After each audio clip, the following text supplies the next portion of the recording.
ازيكم؟ تعالوا بينا النهارده هنعمل ألذ واطعم طاجن لحمه بالبصل. بجد يعني طعمه لذيذ جدا وحلو. معاكم اسماء. لو اول مره تشوفيني ما تنسيش تعملي لايك وتشتركي في القناه وتفعلي زر الاشتراك. تعالوا مع بعض هنشوف هنعمله ازاي. هيطلع معاكي طعمه تحفه جدا.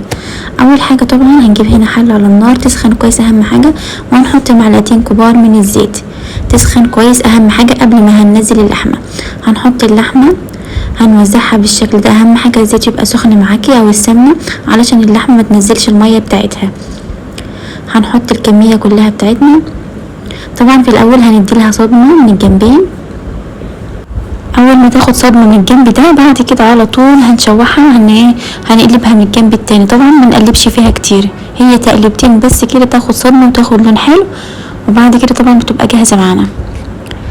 هنعمل الكميه كلها بالطريقه دي، هنسيبها براحتها تاخد لون حلو زي ما اتفقنا كده. خلاص طبعا جاهزه معانا، اخدت لون حلو جدا معانا شايفين. هنطلعها في الطبق، هنطلع كميه اللحمه كلها.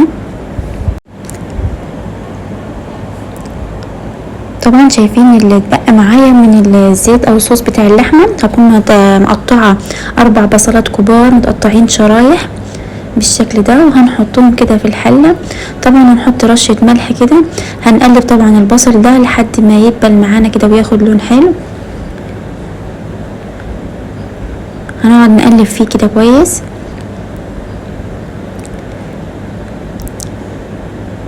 هتشوحيه طبعا عشان ما يتحرقش معاكي، تاخدي بالك عليه تشوحيه كده كويس. البصل اهم حاجه. طبعا مش هنخليه ياخد لون غامق جدا، هنخليه ياخد لون خفيف كده.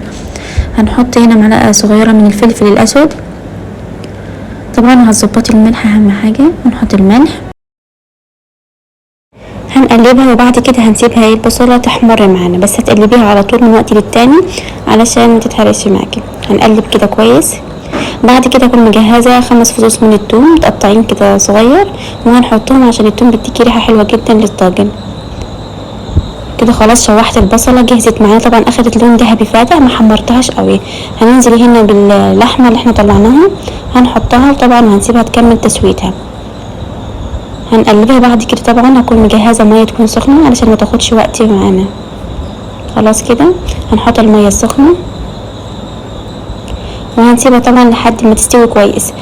لو احتاجت معاكي ميه هتزودي ميه شويه شويه. هنغطيها وهنسيبها تستوي براحتها كده. خلاص اللحمه طبعا جهزت معانا، استوت معانا تماما. تستوي سوا كامل. بعد كده هكون مجهزه طبعا الفرن سخنه معانا، وهجهز هنا الطاجن بتاعنا. هنحط على طول اللحمه مع الصوص بتاعها، صوص البصل، وهندخلها الفرن طبعا لحد ما تتشرب وتاخد لون حلو جدا كده. خلاص الطاجن جاهز معانا، اخد تسويه بلون حلو جدا. وتشرب طبعا الصوص بتاعه. بجد يعني ألذ واطعم طاجن لحمه بالبصل، ممكن تجربيه حلو قوي.